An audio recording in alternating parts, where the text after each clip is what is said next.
first presenter is going to be Dr. Jenny Powers, and she's the Doctor of Veterinary Medicine from Colorado State University, is where she received that in 2002 and became part of the National Park Service Wildlife Health Program as a wildlife veterinarian with her background in large animal medicine and reproductive physiology. Jenny works with several national parks on their wildlife health issues, ranging from capture and anesthesia projects, disease outbreak investigations, and she is the CWD coordinator for the National Park Service, working on both management and research perspectives. In doing so, Jenny has helped a number of parks apply epidemiology, ecology, and transmission of the disease to develop their deer and elk management plans, which accommodate CWD surveillance, disinfection, and disposal. She enjoys somehow working with these thorny wildlife management problems, many different agencies and conservation partners. She also has a 10-month-old daughter, and her fiance is an attorney. So talk slowly to her, I guess. I don't know what the disconnect there is. And the other co-presenter here is Dr. Nathan Galloway, and he joined the National Park Service Wildlife Health Branch in 2015. He's trained as a microbiologist, a disease ecologist, and a Bayesian modeler. He likes to use his diverse background to facilitate conversations between collaborators who lack a common vocabulary. Nathan is concurrently, as he has his full-time job, finishing his PhD down south of the border at Colorado State University on CWD and free-ranging populations. He enjoys using the opportunity with the National Park Service to contribute to the knowledge about the dynamics and management of wildlife diseases. And here's another tidbit for you. He was born and raised in Sheridan, Wyoming, and his grandfather, Bill Morris, was head of the Wyoming Game and Fish Department in the 70s. Some of you might know him. I have somewhat of a recollection of Bill myself. So, Jenny, do you want to start? Sure.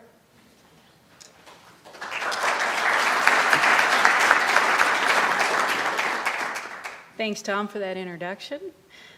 So Nathan and I are going to talk today about some lessons that we have learned specific to elk in national parks in 2 states, in Colorado as well as South Dakota. And really this is a talk specific to elk rather than deer. And we have rather unique situations in a couple of our parks where we have very high density elk herds that are also very heavily affected by chronic wasting disease. So we have Wind Cave National Park up in South Dakota, as well as Rocky Mountain, which is on the front range of the Rockies, and it does span the Continental Divide. Most of our study area is over on the east side, and the Winter Range on the east side of the park. And I think it's worth pointing out that elk are not big deer. I think most everybody in here knows that. However, when it comes to CWD, that is even more true. And some of the pieces that where they're very similar is when they get the disease, it looks very similar in both animals. They both get skinny, they lose body condition, they act funny, they sometimes drool, they have a faraway look in their eyes. But the way that disease plays out within the body can be very, very different. So we have a much wider distribution in our deer herds in both mule deer as well as white-tailed deer, where we have a very relatively isolated distribution of CWD within elk. We see a male sex predilection, like you've seen many speakers before talk about in deer, whereas in elk, we don't see a sex predilection. We have very high concentrations of the abnormal prion in deer, where we have less in elk. So it makes it a little bit harder to diagnose the disease in elk and a bit more confusing as to which tissue to take. We see an earlier tissue distribution and a more consistent tissue distribution in deer than we do in elk. This is why we only monitor retropharyngeal lymph nodes in deer, typically, whereas in elk, we really do need to have that obex, that brainstem, to be able to tell whether or not this animal has been infected, in addition to that retropharyngeal lymph node. So it's less consistent tissue distribution. We have a higher prevalence typically in deer than we do in elk. And as Malia just showed you, that is the most compelling situation that shows us that we really have population level effects in deer. And the question is, do we have population level effects in elk? And that's what our story is going to be about. So at Rocky Mountain, again, we're out on the Front Range of Colorado. And Rocky has a population of elk that has gone through a wide variety of management paradigms. Elk were nearly extirpated around the turn of the century, as they were in many areas across the West. Elk were brought down from Yellowstone in 1913 and 1914 to augment the remaining population. They did very, very well once they became protected, and they had booming populations. By the 1930s and 40s, it was clear we needed to do something about those elk, and so we had government culling, very much and very similar to the culling that occurred in Yellowstone in that same time period. After that, we went through a long period of what we call natural regulation, where we just didn't do a whole heck of a lot of anything, and populations again began to increase. At this same time period, during this natural regulation period, is when chronic wasting disease became known and became a phenomenon that was not just a captive animal situation. So the first CWD cases ever diagnosed were found in Fort Collins, and they were in a penned facility, and that was in the late 60s. By the 70s, we were seeing more and more animals in that captive facility. In 1981 was the very first free-ranging case, and that was an elk in Rocky Mountain National Park. So from a free-ranging standpoint, this is sort of ground zero. And then by the 2000s, again, we had a very large population of elk. It was clear that we were going to have to do something, and so we went through about a decade worth of planning. And by 2003, when we were planning, we had approximately 1,500 elk, anywhere from 800 to 1,500 elk on the winter range on that eastern side of the park. And then after that planning started, we had management that was began in 2008, where we started fencing off the primary best areas of winter range. We were protecting the willows and the aspen populations. At the same time, we also began culling using public volunteers at Rocky. And we saw a significant decline in the population before we even started the culling. So in 2003, when elk planning began, we had a population that was somewhere between 500 to 1,000 on the winter range. By the time, and at the same time, we had very little information about chronic wasting disease in this population.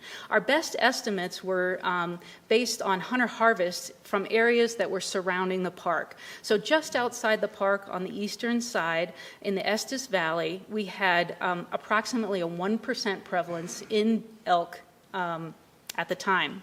And they had something less than about 3% in hunter returns. So, but we had almost no information about animals in the park. We knew that when we picked up carcasses, sometimes they would be positive. And in fact, sometimes they would be positive at a very high rate. Up to about half of our female elk that were picked up, found dead, were positive for CWD. We didn't pick up enough males to really estimate that. So by the time we started our research in 2008, the population had already been in decline. And we had just a little bit more than 500 elk on the winter range. So the goals of our first study at Rocky were to first try to figure out whether rectal biopsy was a reasonable way to estimate CWD prevalence in a live animal. Up until then, we did not have a live test for elk. We have tried using tonsil biopsy in elk, and the disease or the prion just doesn't consistently enough go to the tonsil in order to make that a useful tissue for diagnosing CWD before the animal is dead. So in 2008, we captured 136 animals. We put radio collars on them. We took a rectal biopsy from each one, and we found that we had 13 positives. already, even if you don't happen to be great at stats, which I am not, I can tell that 13 out of 136 is a heck of a lot more than 1%. So we had approximately, just a rough estimate of about 10% prevalence in these animals via rectal biopsy, which we know is a less sensitive test than actually looking at tissues that come from the head. And then after that, we removed all of our positives because one of our goals was to be able to remove as much prion from the environment as possible. So we removed those 13 positive elk. And then over the subsequent 3 years, we removed somewhere between 20 and 34 animals of our collared animals in conjunction with the park's culling management. Additionally, we looked at cause of death by monitoring them on a weekly basis. So we found that rectal biopsies, while a very powerful tool for diagnosing CWD and looking at CWD ecology from a herd perspective, was not a very sensitive test. In fact, we missed approximately 20% of those animals that we know were more than likely infected with CWD at the time of biopsy. We took a good biopsy from them and we missed them. And we know that because they died within 24 months of us taking a biopsy. So they more than likely were infected at the time that we took the biopsy. So from a regulatory standpoint, this is not that great of a test. Then prevalence. We found approximately a 13% prevalence when we added those 4 animals that we misdiagnosed at the start of the study back in. So sensitivity is not fixed, and this is very, very similar to what Malia just presented in the last talk. In those animals that have a genotype of MM, and we talked earlier that these are the more, this is the genotype where the disease progresses more quickly, we had a relatively high sensitivity. We found 92% of those animals via rectal biopsy. But if that animal was an ML and it had the more resistant genotype, or the one that doesn't develop CWD as quickly, we only diagnosed 50% of those animals. And we don't know exactly why. It could have been that the prion does not go to the rectal anal tissue, lymphoid tissue as quickly in these animals, or it may mean that the disease progression time is so protracted and so long that they were just too early in that disease course. And in our LL animals, we didn't find a single CWD positive on rectal biopsy. So we already had some really interesting information in that we had approximately 10 to 13% prevalence within the park on that winter range, whereas just outside the park, which is geographically looks exactly the same or very, very similar, we had a much lower prevalence rate. And we know that animals hang out on that winter range a lot. So another way of looking at this data is to look at annual survival. And you have to remember that we removed all of our known CWD positive animals at the start of the study. So we thought we had an apparently clean population at the start of the study. And during that time, we had a 96% annual survival rate. That's pretty gosh darn good. But as those animals had a chance to be exposed to CWD some more and develop the disease, our survival rate went down. And by 3 years out, we had a survival rate of approximately 85%, which is not great for an adult female elk. Also, we had approximately an 8% incidence, so approximately 8% of our study population was developing the disease each year. And when we put that on top of a cow-calf ratio of about 24 calves per 100 cows, which is not a very productive population, and we used our survival rate, we found that at a 13% incidence, or a 13% prevalence, we had a very flat population, meaning that it was neither growing, we weren't increasing in population numbers, nor decreasing in population numbers. So with 13% prevalence of CWD in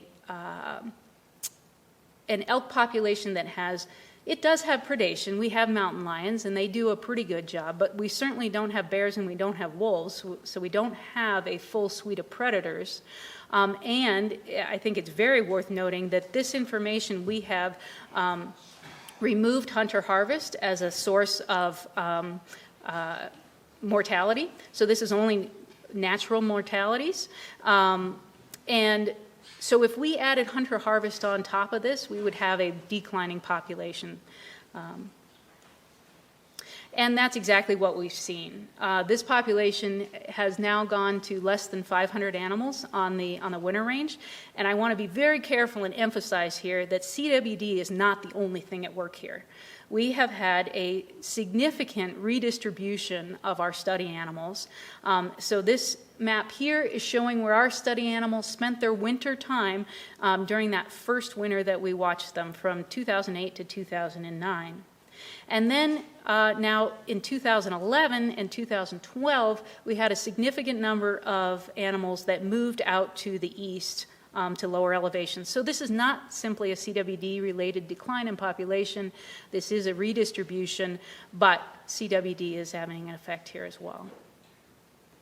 So rectal biopsies, this is what we really learned from our first study. Rectal biopsies miss positive animals, particularly in those resistant genotypes. Free-ranging elk populations can have quite high CWD rates, though we have never seen anything what Malia just presented in deer. CWD can negatively impact the survival of cow elk, and it may contribute to population decline.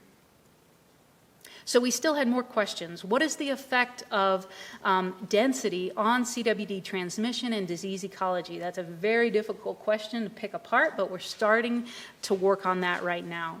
Is disease transmission constant, or does it vary with the duration of exposure or the number of infected animals? Does it matter how many times you contact a positive animal, or is it more driven by the level of contamination in the environment?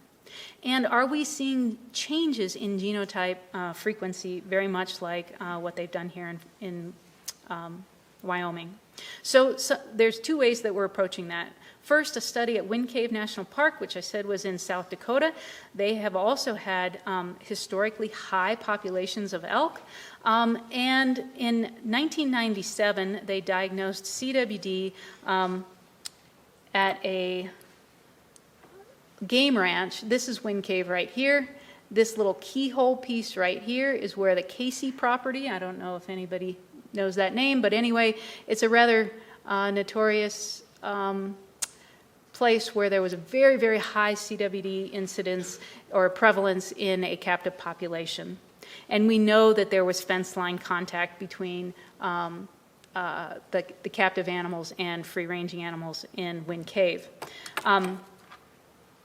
In 2002, CWD was first diagnosed in Wind Cave, and we currently have a population that has approximately an 80% annual survival rate, even worse than Rocky Mountain, a low calf recruitment, low pregnancy rates, an aging population, and quite a high CWD prevalence. We don't know exactly what the CWD prevalence is right now. That's a piece of our current study. But approximately 10% of the animals found dead were determined to be cause of death of CWD.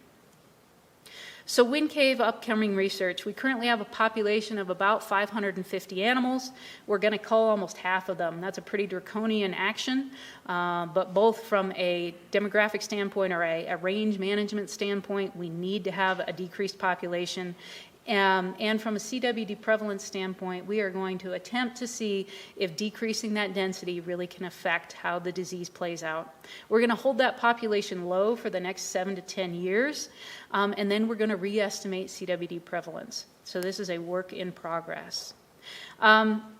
And we are going to work with others on estimating environmental prion contamination there.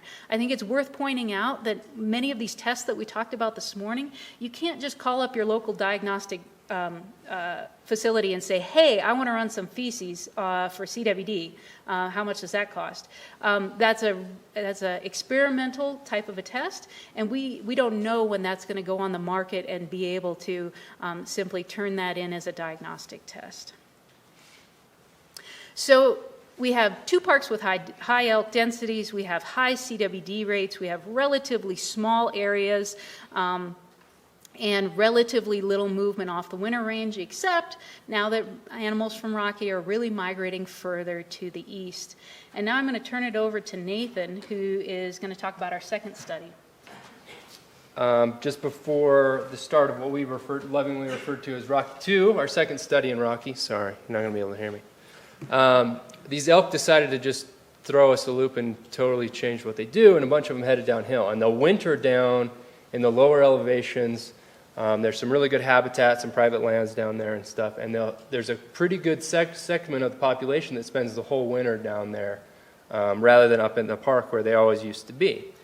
And at the same time that this map is showing you, right around 2011, the Park Service started the second study there, and we used a different approach, and I'm going to walk through that.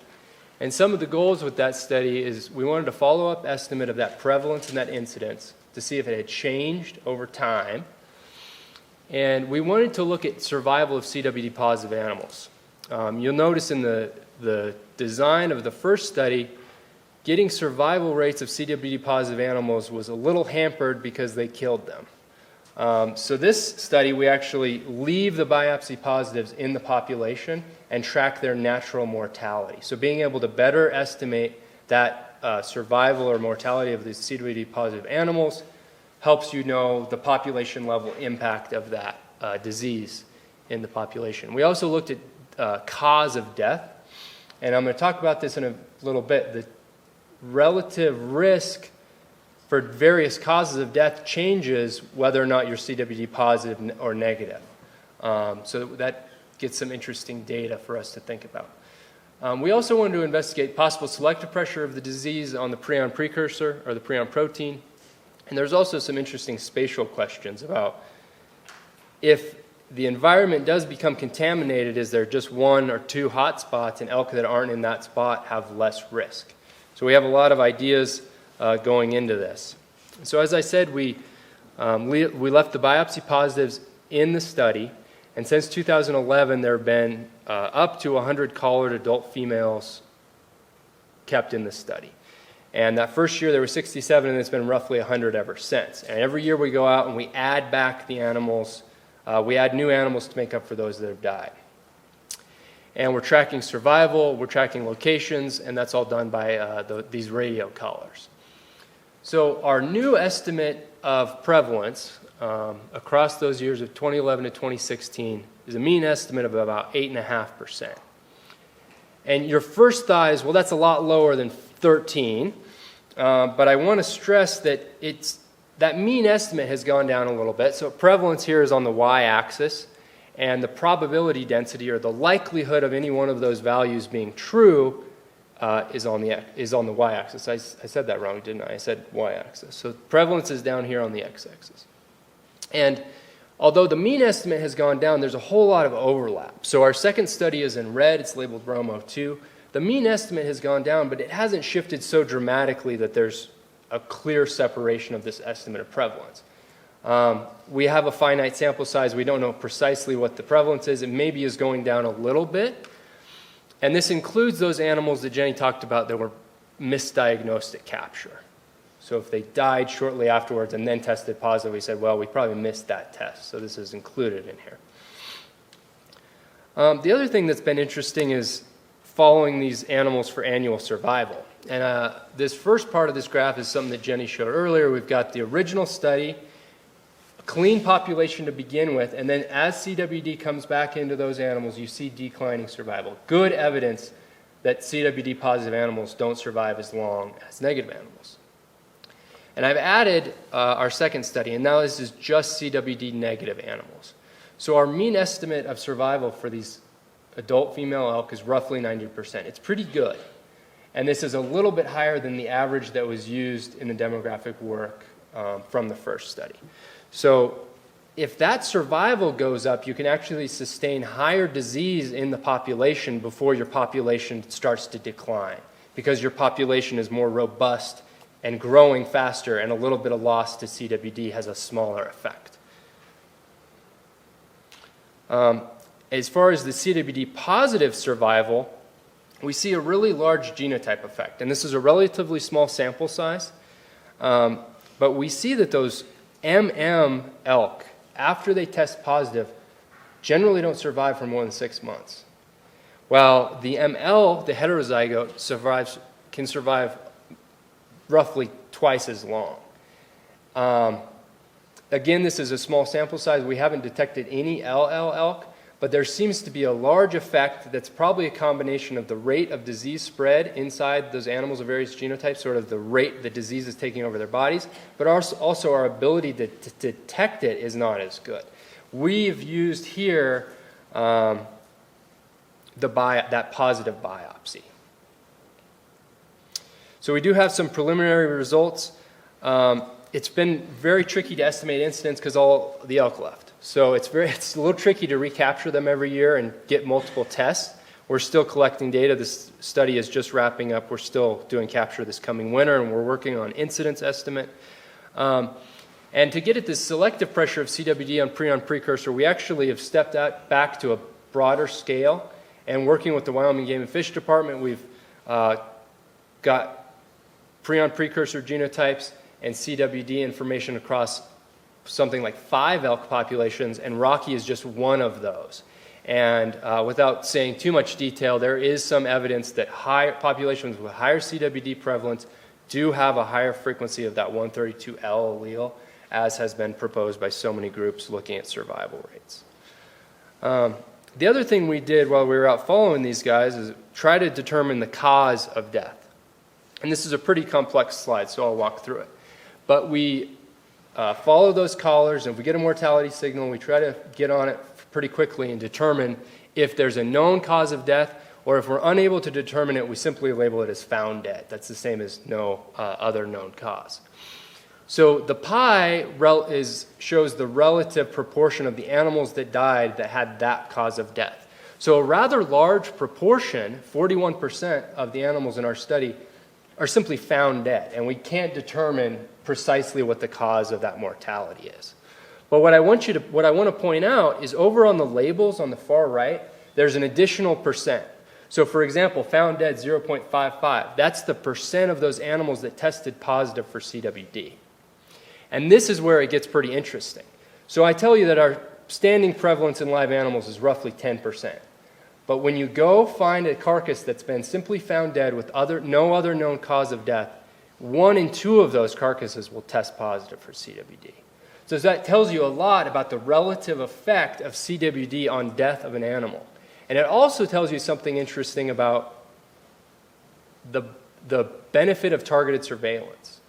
So you'll notice MVA's motor vehicle accidents. It's roughly twice as high, our test positive percentage in motor vehicle accidents is roughly twice as high as standing up. So if you have an area where you don't think you yet have CWD, but you want to find it, hunter-harvest and live standing elk are not the best samples to determine if low level of CWD has entered the population.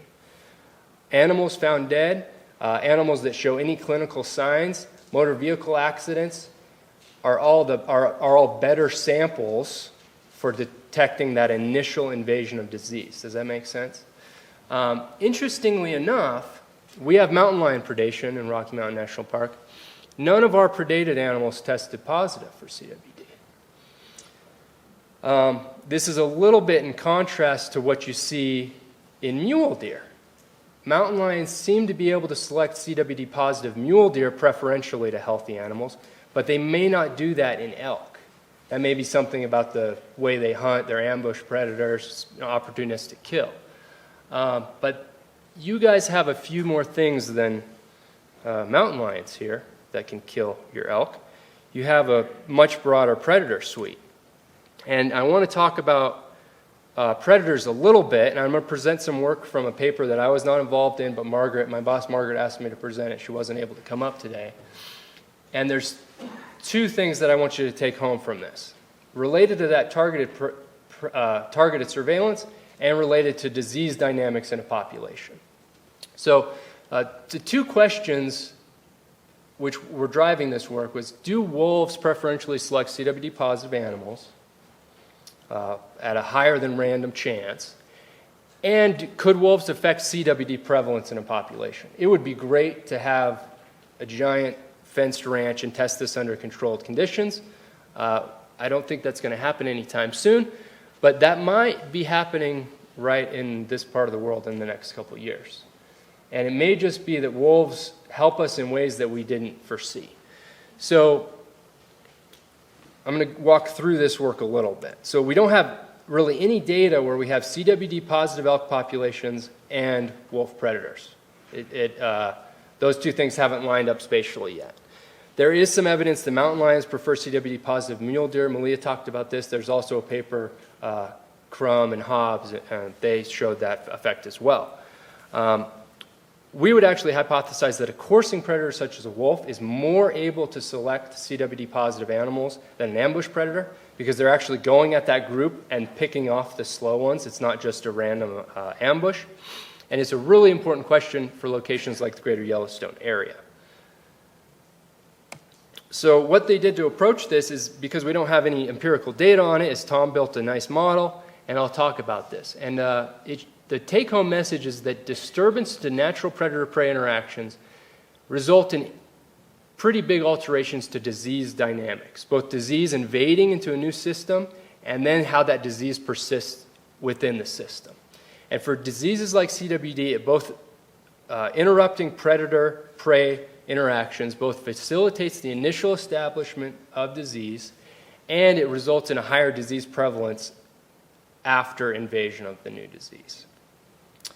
So I'll show you some figures from that paper. Again, a little complex, but I'll attempt to walk through them. So our top two are a model where there's no predation happening on these animals. And on the left, let's see, all the plots have time on the x-axis, and disease is introduced at time 0 into a naive population. And on the left, you have the total population in the black line, it's the high one, the infected population in the gray line, it's the smallest one, and then the susceptible remainder in sort of the dashed line in between. It's actually the same data on the right, but now it's just the proportion of the population that is positive at any one time. So it's the infected divided by the total. And you'll see the disease invades, it comes to a high peak, and then you come into these alternating oscillations.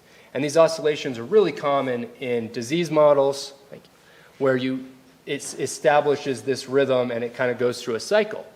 On the bottom two, however, Tom introduced a selective predator at year 50 that would preferentially remove the positive animals. And by reducing the longevity of those diseased animals, you reduce the opportunity for those animals to infect other animals. You basically have a friendly little wolf maid that's cleaning your living room of CWD positive animals. And you'll notice that what happens is shortly after the predator is added, the population settles into a new equilibrium, but the infected are driven down to 0. So the prevalence goes down to 0, and your population is returned to a clean population. You see a similar effect with predators upon invasion. It's harder for the disease to invade if the CWD positive animals are being removed. If you have any questions about this, we can holler at Tom tonight, because he actually created these graphs, I'm sure. Thanks, Nate. Really good paper, though. Good theoretical modeling paper. So in summary, we have shown that CWD can negatively impact elk populations. If prevalence goes high enough, it's going to drive down the survival of elk, and that can decrease the population's ability to grow. The prion protein genotype is very important. It affects both the individual, the disease process in the individual, our ability to test for disease in individuals, but it also affects the population. And those are pretty complex but important interactions. There's also this interesting bias between the cause of death and the likelihood of testing positive for CWD. So I think this is really important for targeted surveillance, and I just remembered my other point about predators. If the wolves do prefer to kill CWD positive animals, the best place to detect an invasion of CWD into the ecosystem is going to be on wolf kills, right? So I didn't see that in the mountain lion kills, but I would hypothesize it's a good hypothesis for the wolf kills. And this predators and CWD thing, I think, is a really promising but unexplored question. They could really change the disease dynamics. There's a lot of theory to support why that may be true, and we really need to get out there and study it. I mean, there's a lot of bad things that may happen here when CWD shows up, but there is some opportunities as well. So that's what I have to say. I should acknowledge all the folks at the Park Service. They did a lot more of this work than I did, actually. We worked very closely with Colorado Parks and Wildlife, Colorado State University, USDA Ag Research Unit, and Glenn Sargent did most of the work at Wind Cave. He's a good guy. He knows his stuff. And there's a few of the citations that have come out on what we talked about.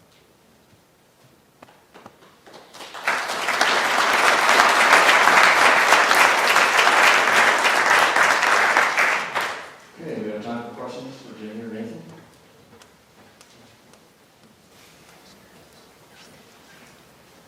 Oh, we have to pick? Yeah. I thought that was your job. Thank you very much for a very useful presentation, especially the thing about wolves.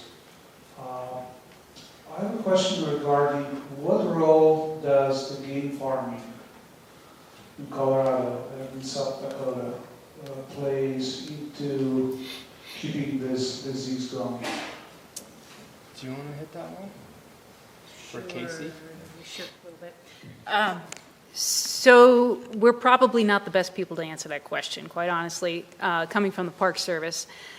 That being said, both of those states do have game farming, and both of those states do have regulations that require game farmers to be part of CWD management plans before they can move any animals.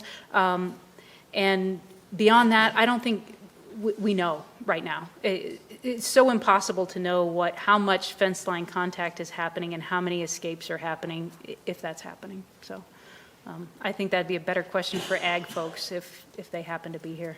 Well, but there's one thing that I would say just as a general disease ecologist. Use the mic,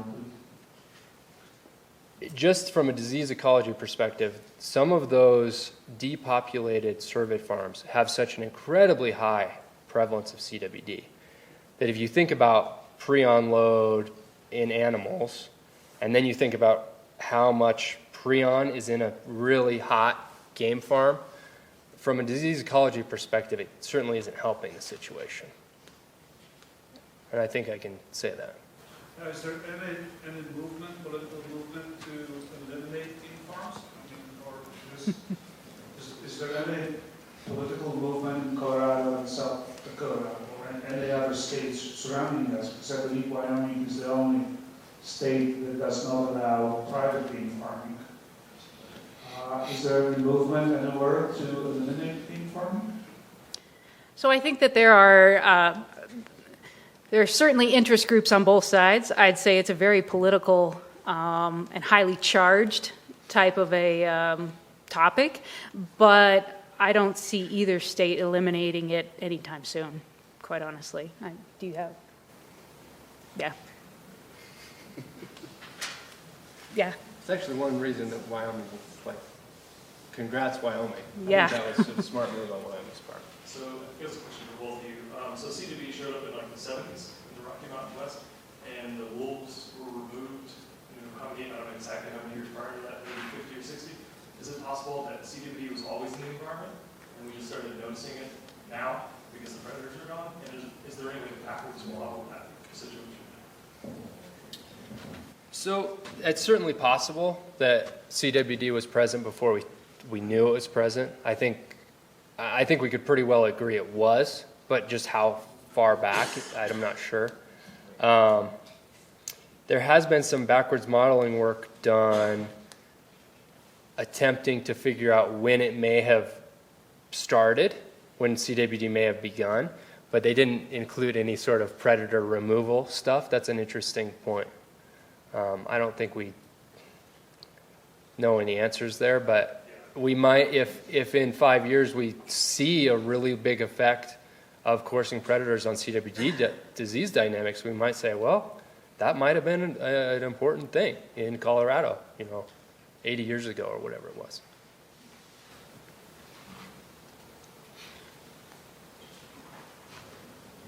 Yeah, my question is related to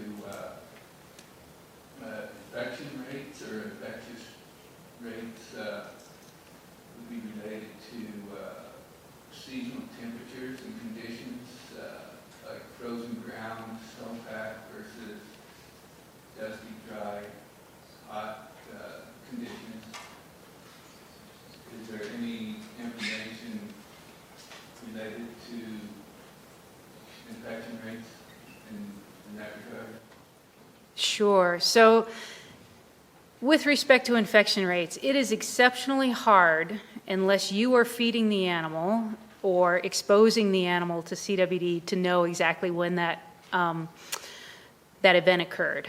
So trying to back calculate and figure out if it had to do with the time of year or dry season, wet season, those kind of things, because this disease takes so long to progress.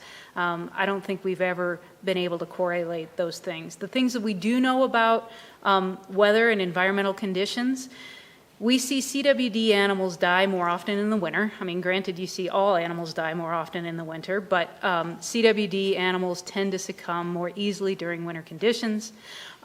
We know that CWD can be transmitted via inhalation, and that's based on experimental work. So you could hypothesize that in very windy conditions, when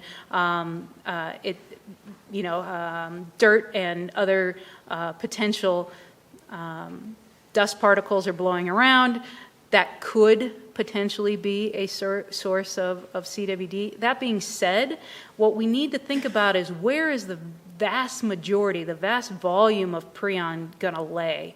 And it's probably not going to be in the air. It's probably going to be on the ground where those feces, saliva, urine, and even more important, carcasses are decomposing.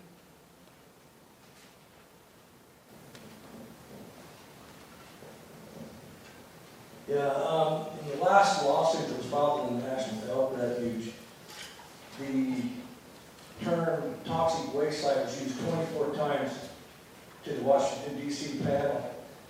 And my question is, do you think that the National Elk Refuge could actually become a toxic waste site for feeding elk 70 days out of the year? Goodness, I guess I wouldn't use that terminology.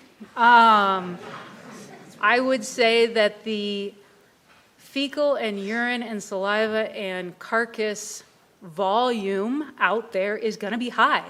There is going to be a lot of elk excrement and a lot of elk bodies on the refuge simply because there's a lot of elk. And if prion ends up in that population, then there's going to be probably a lot of prion out there too, depending on how much we allow the prion to amplify. Got two questions. One's on the tail end of that, and it's is there any way, like virus and bacteria, that the prions can replicate? In other words, can we see higher numbers than that puddle of prions that's left there? And that's question number one. And the other question is totally unrelated. It goes back to Estes Park, where we're seeing that discrepancy within the park of large numbers, an incidence of 13% and 1% outside the park in the town of Estes. And what are your thoughts on that? Okay, I'm going to take your second piece of the question first. So CWD is not equally spread across the landscape. We know that for sure. And it looks like animals that hang out together and hang out in highly contaminated areas are more likely to have the disease. And so we know that we have groups of animals that rarely leave the winter grounds on the park. And I suspect that it's that we're really looking at two different populations, even though there's mixing, there's use of both areas, both in the park and out of the park, but in reality, I think that we have some very localized populations, and that's why we're seeing a difference in prevalence there. As far as your first part, do you want to take that? Yeah, so regarding the replication in the environment, it's only going to replicate in the host, and it's only going to continue to replicate essentially while that host is producing the cellular prion protein. And once you end that host life, there may be some residual stuff, but there's no new substrate being added, so then you can continue to make prions. And I like that this guy's nodding at me when I say that. It's confidence.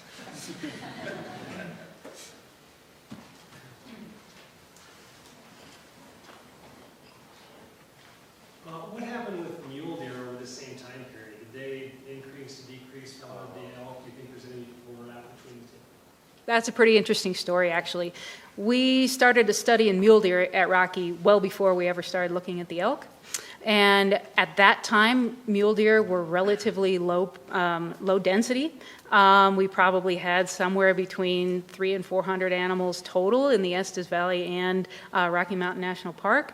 And we saw a relatively low prevalence in mule deer at the time. I can't remember exact, but it was well less than 10%. I think it was somewhere between 3 and 5. Since we've seen lower elk populations, anecdotally, we go out to capture elk and there's deer everywhere. And so I suspect that that has less to do with CWD and more to do with who's occupying the habitat. You know, if elk are there, the deer tend to leave, and if elk aren't there, they're like, oh, great, we'll come out and hang out. But we've never seen a prevalence to the level that we have in the elk population in the deer. We have time for one more question. I mean, we're ahead of schedule, so. Yes. Okay. Any other questions?